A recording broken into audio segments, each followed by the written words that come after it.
ગાંધીનગરમાં થનગનાટ art and culture foundation દ્વારા આયોજિત ગરબા મહોત્સવ 2025નું ભવ્ય આયોજન કરવામાં આવ્યું હતું।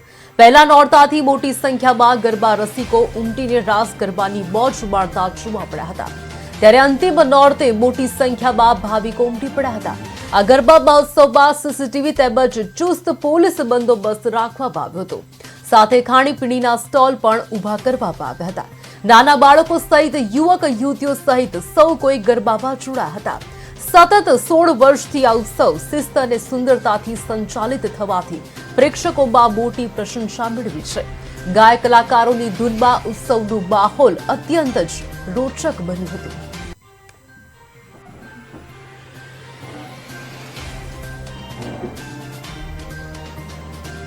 છેલ્લા 9 વર્ષથી ગરબા રમવાની કેવી મજા આવે? ખૂબ જ મજા આવે છે ગરબા રમવાની। અહીંનું એટમોસ્ફિયર કેવું છે? સાઉન્ડનું ને એવું એટમોસ્ફિયર કેવું છે? દર વખતે પ્રાઇઝ તો મેં લીધા જ છે આમ કે જો કે પણ છેલ્લા 10 વર્ષ આજે છેલ્લો દિવસ છે। અમે 9 દિવસ છેલ્લા દિવસ બહુ જ એન્જોય કર્યું છે। થનગનાટ ગાંધીનગરમાં ગરબા રમવા માટે બહુ જ સારામાં સારું, બહુ જ એનર્જેટિક અહીંયા સિંગર અને પ્લેસ બહુ જ સુપર છે અને સરસ છે। અહીંયા થનગનાટ એકદમ ફર્સ્ટ નંબરનું કહી ગરબા ગાવામાં તમને એવી કોઈ તકલીફ પડી છે જેથી તમને ઈજાઓ જરાય નહીં પણ આ થનગનાટમાં કાંકરી વાગી પગમાં બહુ જ મજા આવે છે। એકદમ આ લોકોનું મેનેજમેન્ટ એક નંબર છે, બહુ મસ્ત।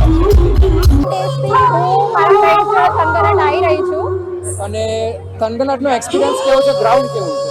થનગનાટનું ગ્રાઉન્ડ ખૂબ જ મોટું છે, ક્લીન છે અને ટ્રેકમાં બી વારંવાર ક્લીનલીનેસનું ધ્યાન રાખવામાં આવે છે। કોઈ બી ફૂડ આઇટમ કે બોટલ અંદર એલાઉડ નથી। બહાર બી ફૂડ કોર્ટ બહુ જ વ્યવસ્થિત છે, બધી વેરાયટીનું ફૂડ અવેલેબલ છે। અહીંયા ફ્રેન્ડ્સ ફેમિલી જોડે એન્જોય કરી શકો છો, ટ્રેડિશનલ પહેરીને તમે અંદર ગઈ શકો છો અને બહાર તમે તમારા ફેમિલી જોડે નોર્મલ ક્લોથ્સમાં બી આવી શકો છો। તો અહીંયા રમવાવાળા અને જોવાવાળા બંને એન્જોય કરે છે। અહીંયા લાસ્ટ 9 ડેઝથી હું અલગ અલગ ચણિયાચોળી પહેરીને એન્જોય કરું છું અને મને ખૂબ જ મજા આવે છે।